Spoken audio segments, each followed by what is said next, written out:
There is nothing wrong with your radio. Do not attempt to adjust the volume. We are controlling the broadcast.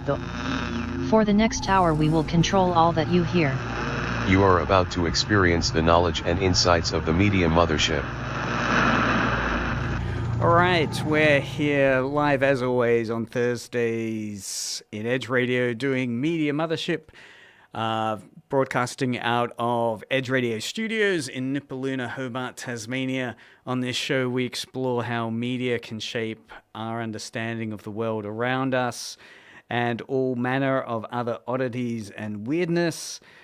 Today, we've got a special deep dive with a guest that's on the line talking about his recent experiences in Japan, as well as his insights into some of the music he caught up with there and his own passion in wrestling.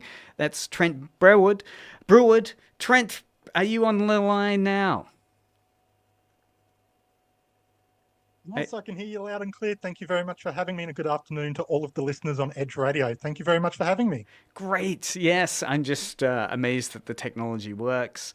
We're also streaming on YouTube and Twitch, so you can message in on the YouTube or Twitch channel, or you can SMS us live in the studio at 0488811707. So without any further ado, Trent, you've just recently come back from Japan. How does that trip stack up with other experiences and expectations you've had of Japan in the past? I've been very lucky this was not my first trip to Japan. It's not my second trip to Japan. I've been able to go a few times now and experience different aspects, whether it's going to different parts of Japan, going up north. This trip I went up to Tohoku. I've been through central Japan, going more to the west into areas like Hiroshima, going nearly to Kyushu. I haven't quite done that yet, but I like mixing things up and going into areas I haven't been and then exploring deeper into Tokyo and the different things it offers. And including stuff like that is kind of what we're talking about today, is stuff like the music culture, like the pro wrestling scene, because as great as it is seeing the world around you and going into like the different temples and seeing the nature of it all, there's really nothing like Tokyo for just immersing yourself into the various different subcultures that Japan has to offer. That's right. And I guess a bit of full disclosure, I was happy to have been a teacher of yours at the University of Tasmania here in the journalism, media and communications program we had. And I'd taken you, Trent, twice to Japan on the New Colombo Plan grant. And we'd done a number of trips as part of exploring ideas of soft power and Japan. And I think it was the second trip where we tried to get tickets for wrestling. We went into a convenience store and tried to find a way of getting it. And unfortunately, they were all sold out. This time, the trip you took, it went a bit better. You were able to get some tickets to wrestling? Yeah, look, it's a combination of just going and being a more understanding of what is required when trying to get tickets, because unfortunately, as popular as Japanese wrestling is getting in the West, I mean, it is still a niche topic, but it is becoming more popular with wrestling fans in the West. It's still not conducive to buying tickets for the average fan. If you want to go, it's not easy to just say, I want to go online and buy a ticket. Because unfortunately, a lot of wrestling companies and the systems they use to buy the tickets, they require you to have a Japanese phone number. So unless you're willing to, set up your own phone number, have a Japanese address, or if you, happen to know someone who lives in Japan and can buy it for you, you're kind of stuck to either do what we did, go into a convenience store, try and speak Japanese and hope the show isn't so popular that it sells out, or kind of, depending on the show, you might be able to just, message the company if they're small enough and get them to hold a ticket for you. But the most common way in this day and age is to go through a third-party source. There's a few different groups out there. I don't necessarily want to plug them. I'm not sure what the right way to do it on this kind of service is, but there is a group that I use which have been pretty reliable. They don't charge too much extra, and they'll ship you the tickets right to the hotel that you're going to. Takes a lot of pressure off your back. You can just go to whichever show that you want to go to, and there's a lot to pick from. Right. So, what types of wrestling did you see while you were over there on this trip then? So I went to a few different types. I went from one of the most famous venues, not just for wrestling, but just venues in general in Japan, is Ryogoku Sumo Hall, which, as the name would suggest, is primarily used for hosting the biggest sumo events in Japan. It's where pretty much all of the major sumo matches that are hosted in Tokyo, which every 2 months, pretty much every 4 months, sorry, in Tokyo specifically, is held at this venue. There's a major event there which featured one of the biggest Japanese wrestlers, which is currently wrestling in America. She came back for a special kind of homecoming show and appeared in a promotion called Marigold.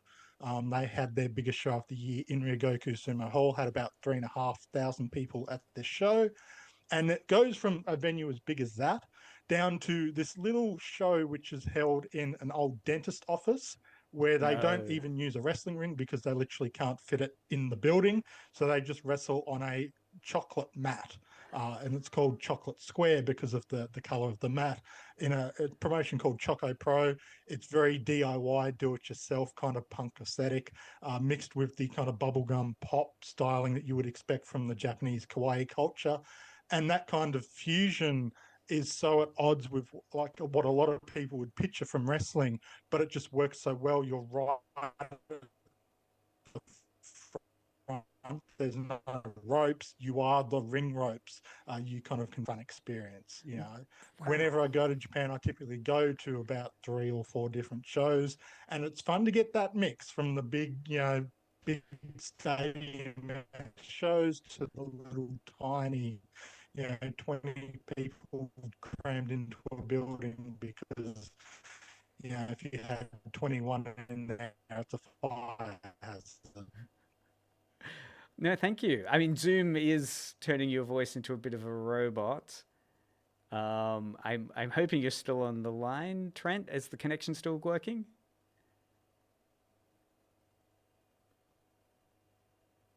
A I little can bit. still hear you. Yes, yes, yes. Sorry. Can you still hear me? Yeah, no, just the Zoom connection's going a little bit digital, but Yep. you're back now. Fascinated to hear about the spectrum of wrestling gigs from what was it, the chocolate mats performance to the big wrestling thing. So who was the wrestler, the Japanese wrestler that was back Choco from Pro. Choco Bro, and then who was the big name WWF wrestler that was back? The Japanese wrestler. Who was she? Is a WWE wrestler called Io Sky, who made her name in Japan under the name Io Shirai. And she basically came back, even though the promotion she was wrestling with this time is new, a lot of the people that she'd kind of made her name with in Japan is currently operating with this new promotion. And so the match that she had was with someone that she'd had a long and storied tag team with, had several match of the year candidates with back in the mid 2010s. And it was their first time wrestling in 7.5 years. So it was a big kind of homecoming celebration for her, big party kind of atmosphere. And then they went about, trying to systematically hurt each other for the spectacle and entertainment of everyone in attendance. So for those fans here that know wrestling, there'd be a type of energy that you'd see in the audience on Netflix when you're watching WWE. What's the energy like watching Japanese live wrestling there? Does the audience behave differently? I know in music there's more choreographed audience behavior. What's the audience behavior like in Japan in the wrestling gigs you went to? It is a very different atmosphere to the typical Western wrestling culture. There's probably 2 main things you'll notice if you go to a Japanese show compared to, say, an American or a British wrestling show. The first one is in the West, it's more common to do chants. So you might be doing you might hear the audience chanting, "This is awesome," or "This is wrestling," or chanting specific names. You don't get that as much in Japanese wrestling. They're more likely to just make general kind of cheering or booing noises. and then you'll have individual fans cheering out for a wrestler that they like, and the wrestler might turn and kind of acknowledge and generally the general direction of that person to make them feel acknowledged and special. But typically they won't engage in the chanting aspects that is more commonly associated with the West. And the other thing you'll notice if you go to a Japanese show is probably every third person in attendance is a professional photographer, and they've spent the money to have the equipment to have professional photography equipment. They've got the big chunky SLR cameras, they've got the telephoto lens, and it's a big deal over there. Like they've got thousands of dollars of equipment invested in these cameras, and they're taking these incredibly high quality photos. And you're sitting there next to them with your little camera phone, just trying to take souvenir snaps.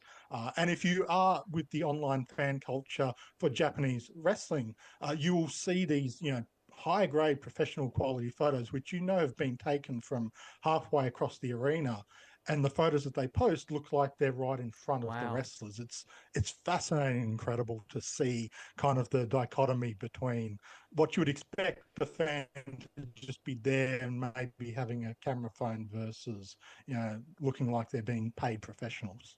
And how about the merchandising? I mean, in the audience, do people buy like wrestler fans or something that they're doing, or light sticks, or is there a different level of merchandising that you're engaging with at the Japanese end?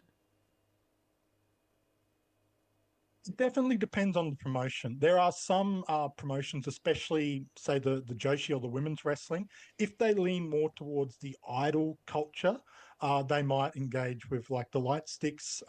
There's a lot of merchandise, and especially smaller promotions rely very heavily. They might not be able to pay as much money as the bigger promotions to the wrestlers, but the wrestlers make their money back on merchandise.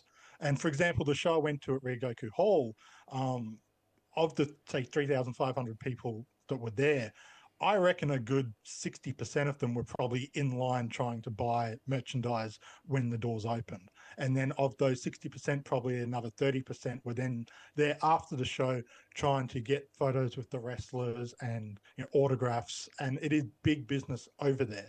It's run a little bit differently to the West. They may not have the super professional setups, and at say smaller shows, it's not uncommon to see the wrestlers themselves selling their own merchandise because they just can't afford to be paying professionals to be running the stalls. And that in of itself presents you an opportunity as a fan to engage with the wrestlers that you like. You buy pieces of their merchandise, you thank them for the performance, they thank you for being a fan, and for a little bit extra, you might be able to take a photo with them while you're buying that merchandise. But it is sort of that's not too dissimilar from the Western independent wrestling setup.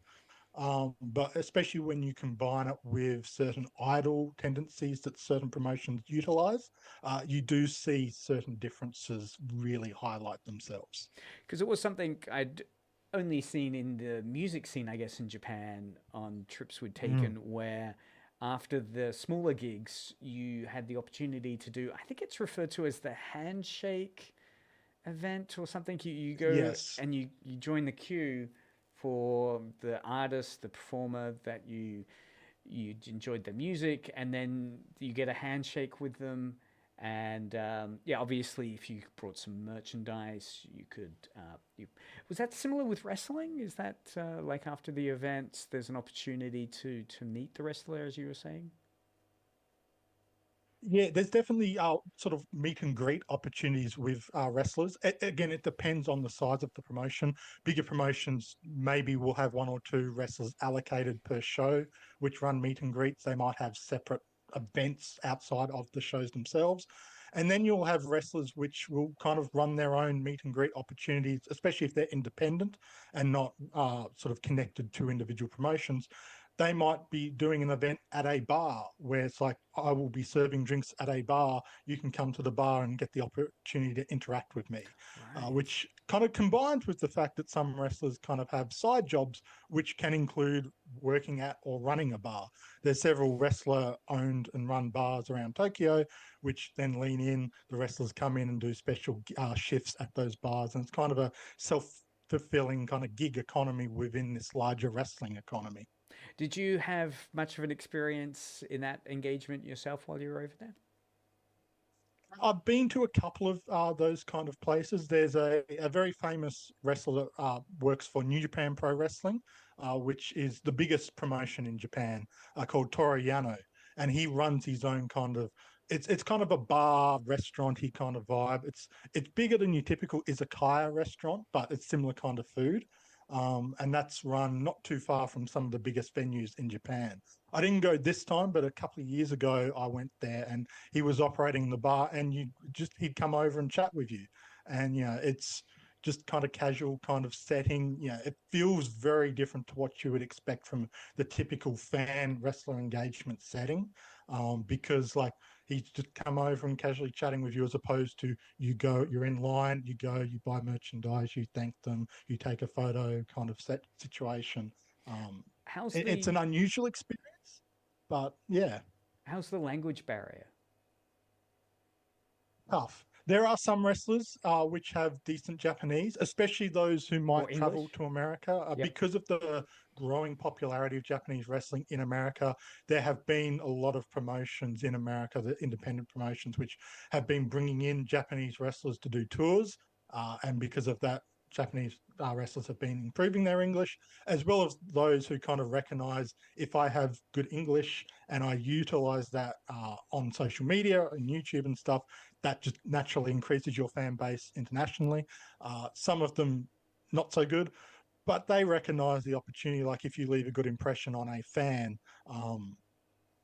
whether they're being genuinely nice or just recognizing this is better chance for me to improve my standing, make more money, they're always going to try and do their best to look after you, especially if you go up to them and are polite and understanding. So how do you find the experience as a Westerner engaging in wrestling, particularly over the years you've been doing it? Has that experience changed much? Were there less Westerners when you first got into it, more now as it developed into something bigger? It really exploded probably since about 2018. There's been a series of explosive growths when it comes to Japanese wrestling in the Western scene. It started with the promotion I mentioned earlier, New Japan Pro Wrestling. A couple of wrestlers got really big in the Western scene. A lot of them now are in American promotions because the Japanese yen was just too weak. American companies saw the value in bringing them in. And then sort of around the COVID period, there's a couple of women's wrestling promotions, because in Japan, instead of being co-gendered promotions, they tend to be split into men's and women's promotions. There was one or two women's promotions in Japan that really exploded in popularity. And it went from being everyone would watch the men's wrestling in Japan to these women's promotions really becoming super popular. And that's why wrestlers like Io Sky, as I mentioned, are really popular now. And a lot of the Japanese women's wrestlers are starting to get targeted by these American promotions. And so, having been in the sort of online discourse in Japanese wrestling since about 2015, it's been steady growth, followed by a couple of really peak periods, which has exploded the popularity, exponentially, I would say.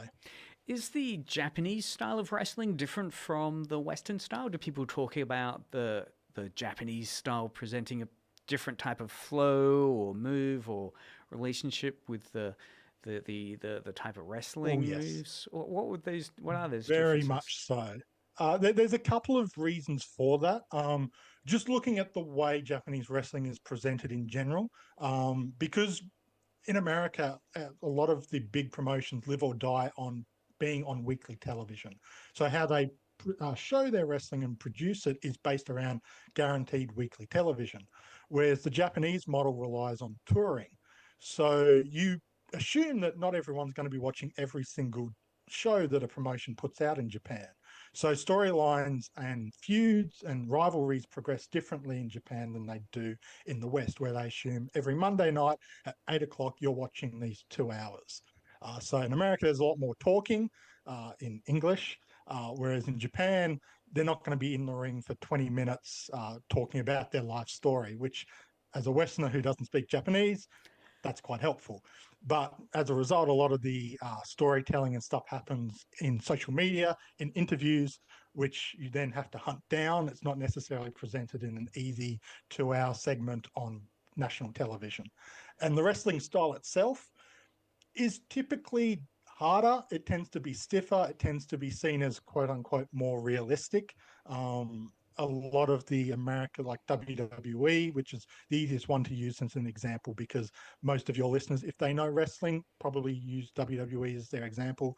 That is seen as more theatrical and safer on the body. They realize, like, if our wrestlers are doing this too seriously, it's a bit dangerous for them. So they try and protect the bodies a bit more. The Japanese wrestlers kind of wear marks on their chest as a badge of honor. That shows that they've been in a fight, they've been in a war. So the purists, which I guess I'm a part of, can look down on the American style a bit, and can reminisce of the Japanese wrestlers that have gone to America and look back on the good old days.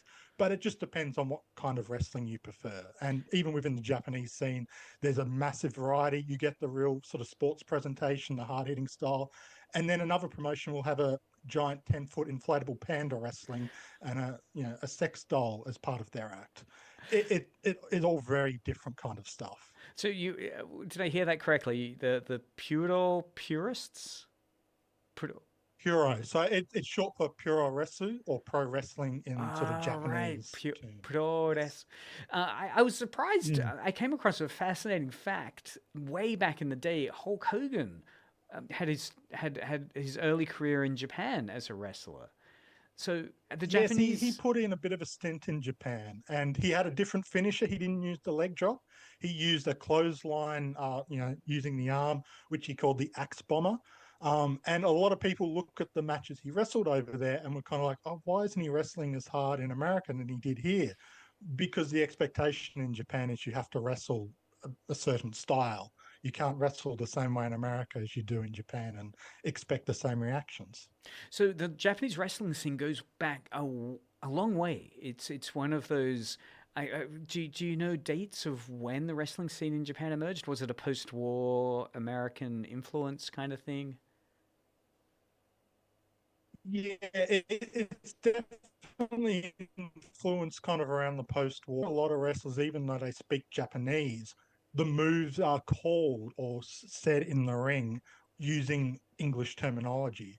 So instead of using like a Japanese word, they will say lariat, a clothesline kind of move. They'll use power bomb, suplex, because they're just taking the English words from it. And the biggest early wrestling superstar in Japan was Riki Dozan in the 50s and 60s, who was originally Korean, but they sort of presented him as the national hero. Then you had Inoki in the 70s and 80s, and it all kind of grew in from there. Yeah, right. Of course, yeah. You've had a number of, like even the sumo wrestler moved into pro wrestling in America. Well, I forget his name now, but that was big in the 90s. Onizuka? There was a Yokozuna who was Hawaiian, but presented himself as a Japanese sumo wrestler because why not? And he had a second career after sumo wrestling in the American pro wrestling environment. Yes, but that was the story presented, yeah. And pro wrestling in Japan is very much a Western influence, is seen as having its origin in the West. Because I guess in Japan, of course, you've got sumo wrestling, but that's like baseball, I guess. Equally, Japan has a huge baseball, soccer sports environment. Pro wrestling kind of slots in nicely there. But it does have a really established history, doesn't it? And what about the gendered audience? Is it mainly male audiences in the wrestling events you went to, or split male and female, or?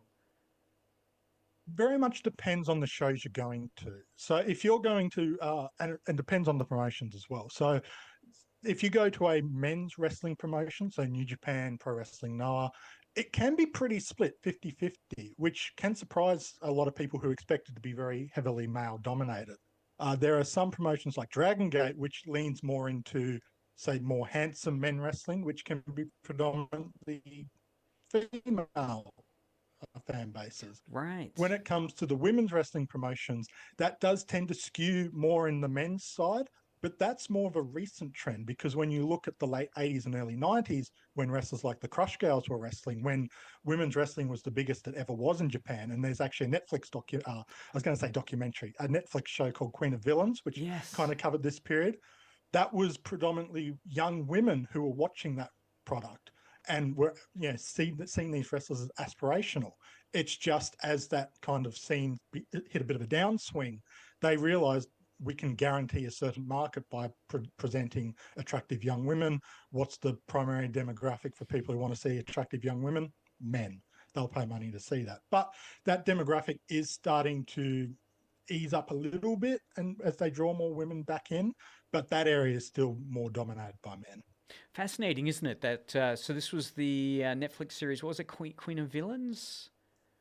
Queen of Villains, Yes, my wife, who's Japanese, knew that series, and this was in the 80s, right? This was one of these huge. I had no idea that there was this vibrant, engaged female wrestling scene that was watched by young girls and women in Japan, and it was huge entertainment. And right, yeah, so it was a massive thing.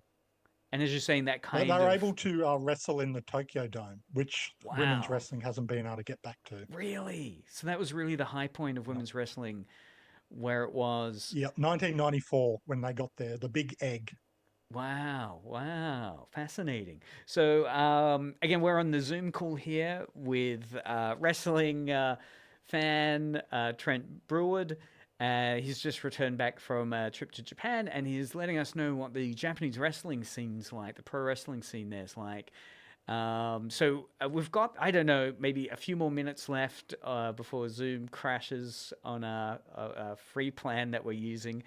Were there any standout matches that you saw? Were there any kind of events you saw that just really blew you away? Given you've been a couple of times now and you know the industry, were there still things that surprised you on this recent trip? Yeah, so I mean, the main match that I was drawn to for going over there was the match where Io Sky was coming to Japan for the 7.5 years since she last wrestled a wrestler called Mayu Iwatani, who, from a personal standpoint, is my all-time favorite wrestler. So seeing that story get told again, they were the two that got me into Japanese women's wrestling and their storied history. So seeing them in the ring after 7.5 years was incredibly special, and they managed to live up to the expectations that I had and a lot of other people having talked to them since. That whole show was absolutely spectacular. Fit the billing of a Ryogoku Sumo Hall. And then, like, there's an event which was called Kin Gacha at Shinkiba First Ring, where, as based on the name, everything was gacha. It was a mystery. You didn't know what to expect when you're going to the show. And that event was just a whole load of fun. There was a tag team, which I'm a really big fan of, called Spark Rush, who got to wrestle. And because it was gacha, I didn't know if I was going to get to see either of them wrestle. And I got to see both of them team up together and basically kick the crap out of two young rookies who were both very high prospects and, put up a good fight. So it was a lot of fun. The show, all the shows I went to delivered, but they are kind of the two matches that will sort of stick out the most for me on what was a fantastic trip overall.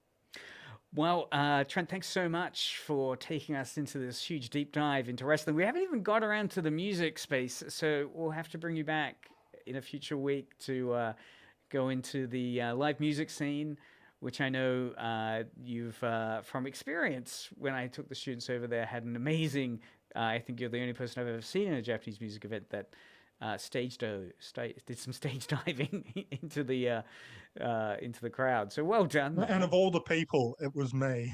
Huge foreigner. But no, thanks, Trent. That wasn't planned. They spoke to me in Japanese. I didn't realize what they were saying. No, the vibe was good. The vibe was positive because it could have been one of those kind of ugly foreigner moments, but it was very much a cool thing. And it was captured on YouTube. And I think they were just amazed that a group of Westerners were in this Shinjuku loft, Wednesday night gig, enjoying it. So again, That was the venue. Yeah. We'll have it was a very special show. Yeah, we'll have to get you back in to talk about the state of the music scene that you enjoyed on the recent trip. But amazing to hear some of that wrestling information. We'll see if we can get some links to put into the show notes as well later after the show, Trent. Great. And any final words? Any final thoughts? If you're interested in wrestling, why should people put Japan on their go-to list for wrestling? Basically, there's three great countries for wrestling: America, Mexico, and Japan. Of Japan, Tokyo is where everything happens. There's basically pro wrestling every single night, and is one of the true homes of pro wrestling. It's developed its own unique style, and no matter what kind of wrestling you want to see, it's going to be there somewhere in Japan. Despite the language barrier, super accessible, super fun, and Well, there we go. And indeed, sadly, the sad YouTube connections died out, but we've made great use there of the Zoom connection. Thanks again, Trent, for being involved. And again, as is mentioned, if you're heading to Japan and you've never thought about it in the past, try out going to a live pro wrestling gig in Japan. As you were saying, there's three big countries for pro wrestling: the US, Mexico, with it, and Japan. So if you're enjoying the pro wrestling that you've been seeing on Netflix, maybe next time you're in Japan, check out the pro wrestling there and enjoy that. We'll go to a quick Media Mothership intro and then come back with a deep dive into some interesting media oddities and information. So keep listening here to Media Mothership. We'll be back in a second.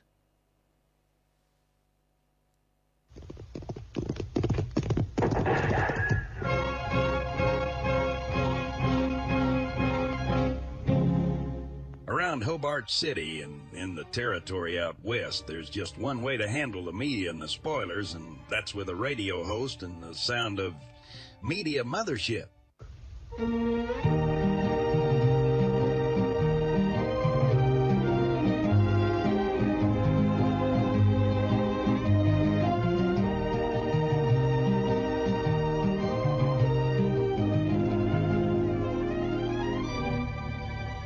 Mothership, the story of media power that spread globally with Young Australia, the story of a DJ theorist who moved with it. Craig Norris, PhD.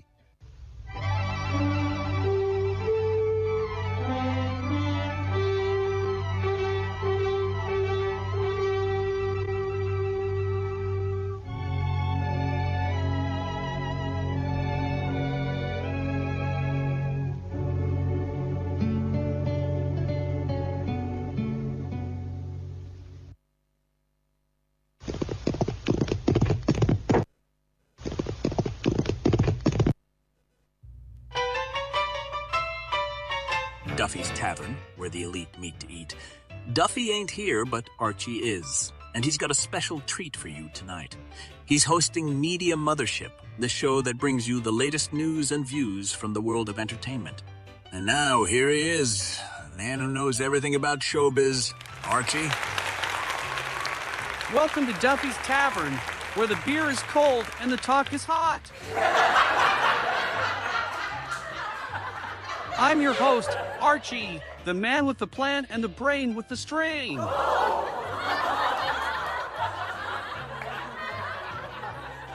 We've got a show for you tonight that'll knock your socks off and make your head spin like a top.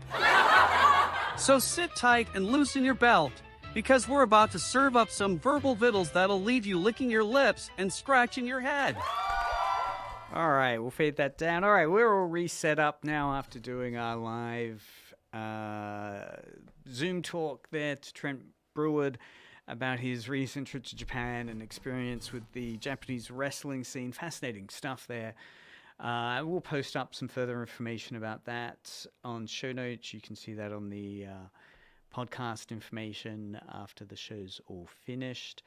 Right now, I want to pick up where we left off last week with our deep dive into the 1960s classic Japanese anime series Gigantor. I'm sure there are a lot of Gigantor fans out there from the great old days when it aired in Australia as well as the US. Pretty much one of the first Japanese anime series that made its way to the West. At the time, many people didn't know it was from Japan because of the dubbing. And what we're listening to today is the really interesting dive into that from Fred Ladd, who was the chief dubber extraordinaire, who was involved in taking the original Japanese version and dubbing it into English. And what we're going to listen to here are some of the comments he has about, in the 1960s, the early Japanese animation industry and Americanizing it for an American audience. Here we have listened to him talking about how the voice actors often did impersonations of, at that time, well-known American radio personalities. I mean, if you're looking to localize your foreign cartoon, what better way is there than reference and imitate famous American commentators? So let's listen here to Fred Ladd talking about dubbing the Gigantor Japanese animation series for America in the 1960s. But now I handle things myself. Spider speaking. Announce to the world that Spider will release Emeritus in exchange for Super Elex. Oh, ladies and gentlemen, there's bad news. Now, this is an impersonation of a commentator popular at the time, a man named Gabriel Heater. Gabriel Heater would come on the air saying, there's good news tonight. So here we have Gilbert Mack doing an impersonation of Gabriel Heater delivering the news.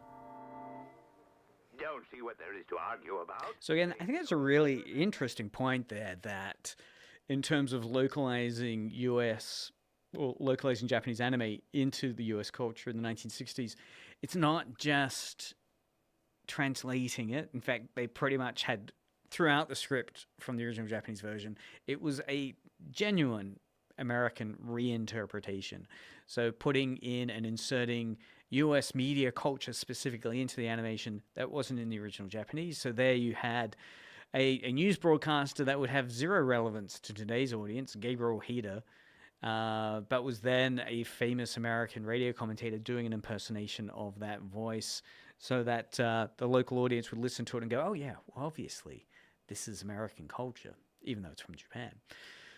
Next little clip I want to play is really going to the heart of some of the moral dynamics within the Americanization of Gigantor. The idea of the American child hero and the way in which Fred Ladd decided, how can we have this child hero talk to adults for a children's cartoon and not disrespect adults? Again, 1960s, we're looking at Leave It to Beaver, these kind of classic wholemeal, I guess, American apple pie TV culture period of time. So let's hear how, again, they try to insert that moral coding of child and adult behavior in the Gigantor dub. But they simply can't back out. Dr. Emeritus' life could depend upon it. That's a bluff. Inspector, you never know. Spider's a dangerous man. I'm in favor of giving him the invention. Now look, I know we have to save a life, but Jim, what do you think Spider would do? Now, see, here we have a classic situation of the young boy, the 12-year-old boy, in effect lecturing the adult authority, Inspector Blooper.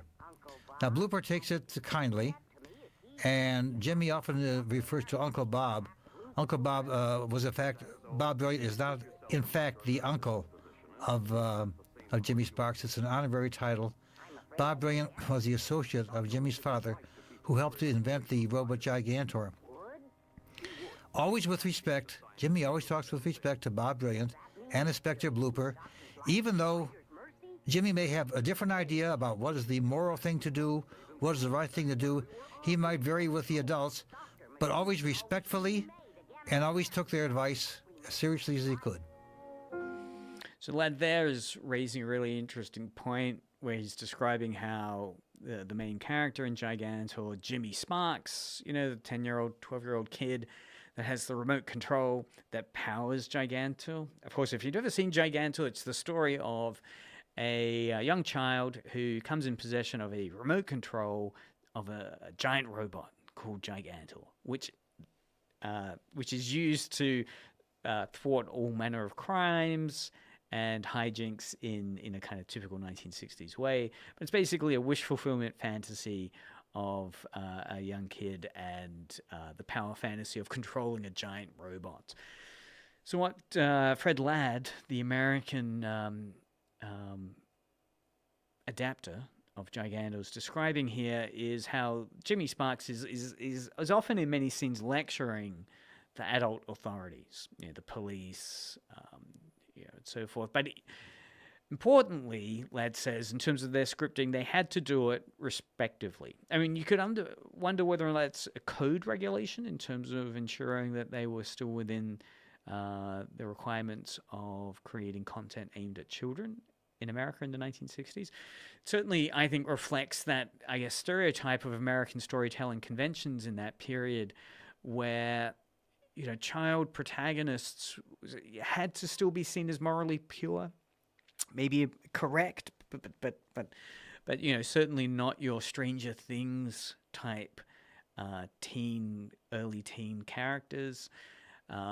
You have a character here more like a kind of boy hero that aligns with the type of ideal U.S. family TV norms of the early 60s, which is respectful to authority, aspirational in terms of he has access to this huge power, but it is a different cultural depiction of authority that they're figuring out here in terms of from the original Japanese to the American, making sure that character was going to be portrayed in a kind of respectful way to characters.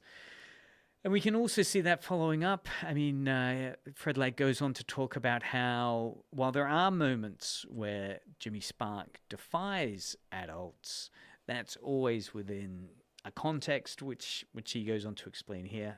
Sparks is, he might vary with the adults, but always respectfully, and always took their advice as seriously as he could.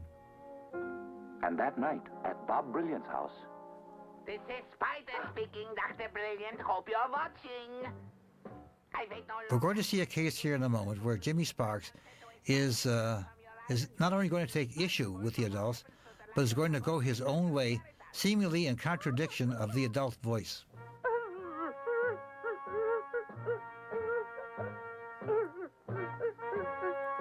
Now here goes Jim. He feels he's got to do what a boy has got to do. He's going to quietly open the safe. There's the Super Alex. Now here comes Buttons Brilliant. He's going to discover the apparent theft. And this creates a moral dilemma for the boys and for the adults. Break in. This isn't the work of a gang. It's Jimmy Sparks. What? Oh, you don't mean you really believe the lad committed an act like that? Yes, I'm sure. Jimmy did it. He thinks that Spider will keep his word to exchange the doctor for Super Elex. Right. I'd better follow him. And that's all we have. We don't have any condemnation of Jimmy. We don't have any moralizing. They just pick up on the action and go from there. Moral dilemma momentarily solved. So what's interesting there, again, Ladd's talking about a moment where in the plot, they've decided that Jimmy is going to steal the invention and try and negotiate with the villain in defiance of the adults. So while in the previous scene he'd been talking about the importance of their version of Jimmy Sparks from the Japanese original, instead of being part of a Japanese cultural environment of childhood, putting him into an American cultural climate of the 1960s where they're portraying a kind of identity aligning with US family TV norms, where he's respectful of authority. Nevertheless, it's interesting ideologically from a US perspective, they can shift gears and say, but here we've got Jimmy defying adults, but again, it is in a US kind of myth of a boy's got to do what a boy's got to do. That kind of, I guess if you were to put it into a cultural cliche, diving into that Western or American stereotype of the rugged individualist, the kind of, with a kid, in this case, Jimmy Sparks, 12-year-old, even for him, he knows what needs to be done and will go and do it. It would be an interesting question to compare that with the Japanese original, to see how that issue of obedience and hierarchy which we'd just seen in the American version, where Jimmy Spark is obedient and respectful of his elders, the hierarchy.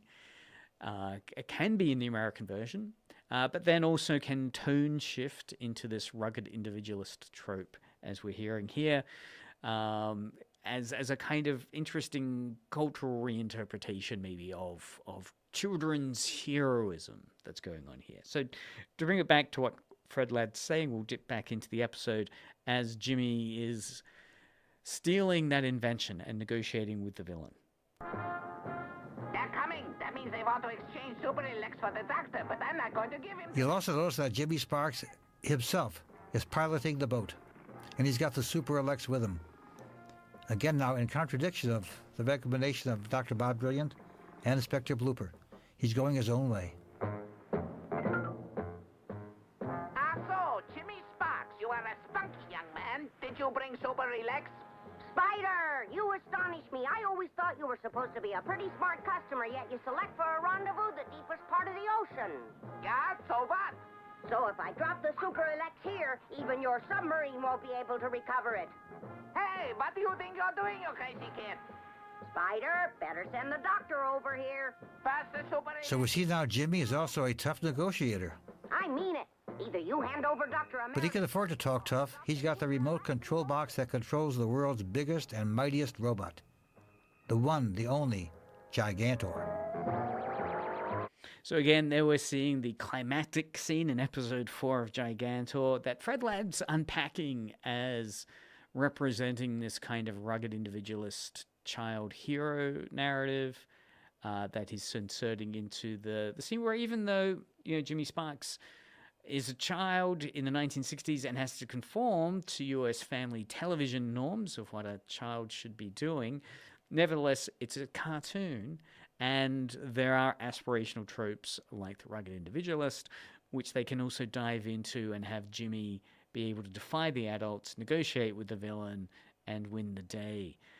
Changing tone slightly, later on, Fred Ladd talks about the interesting cases where they've had to rework the animation. So, in particular, the robot's face, the Gigantor robot face, and how animators add expressions not present in the original. So let's listen to how Fred Ladd talks about the kind of animation from the Gigantor series and the emotions that they were feeling from an American perspective the Gigantor animated face, the robot face, was conveying to them.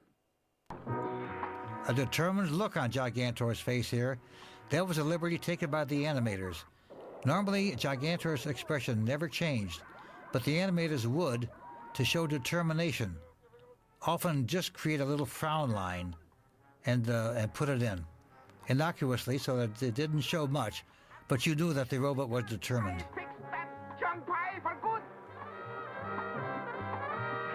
So again, that idea of ultimately when you're localizing animation from Japan into America in the 60s, you're stuck with whatever the animation was often. And we've talked about in last week's episode how they would recontextualize Japanese writing into simply being computer language as a way to explain why all this kanji appears in the scene.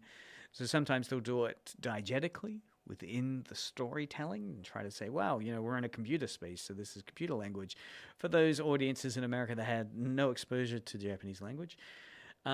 Alternatively, though, as Fred Ladd has talked about previously, we'll listen to him discuss it again, there are moments where they'll request new endings from the Japanese animation studio that will fit the US release order that they're stuck with within syndication. So we'll hear here how Fred Ladd's talking about the particular US syndication market in the 60s put different requirements on this long-form storytelling that was happening in Gigantor in Japan, where one episode leads into the other episode and the story continues, whereas the US was not built around that model for its syndicated television.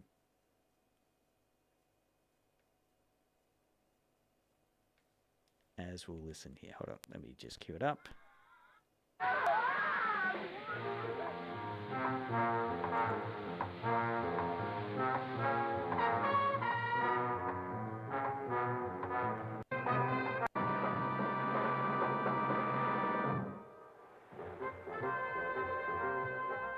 Now we know we're getting near the end of the episode because we have the triumphant music. Not only is the heavy action over, but the music will always tip off that we're near the end of the episode.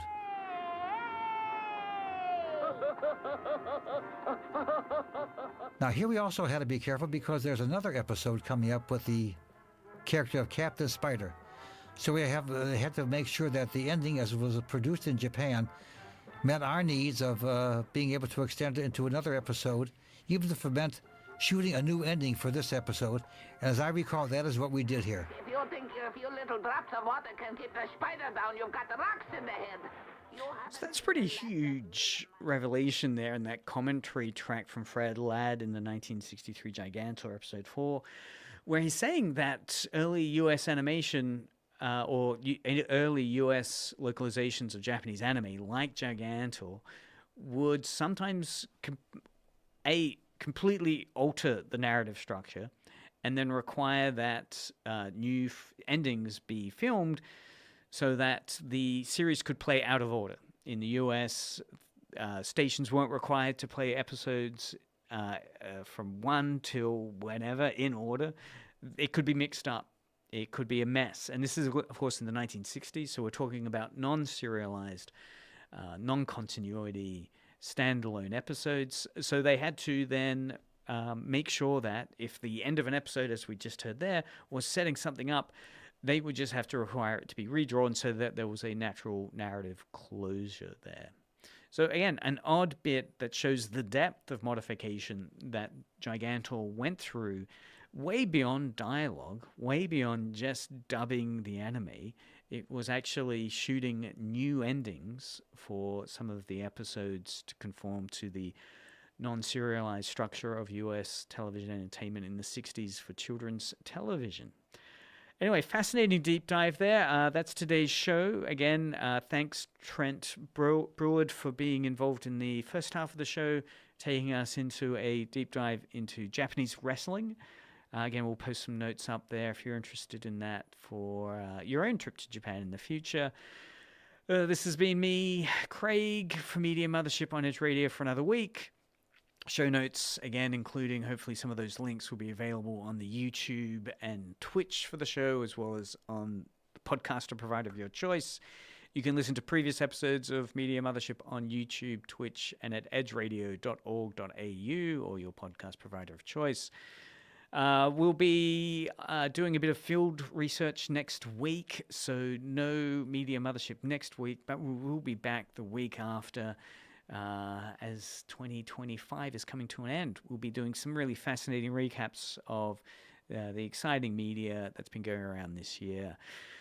Until that episode, stay curious about media, do some work, find out more about Japanese wrestling, watch some old 1960s episodes of Gigantor, and hopefully you're enjoying the nice December weather here in Hobart or wherever you're listening.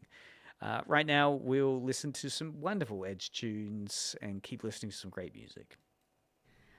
You're listening to Edge Radio. Now, there are a few listeners of this station that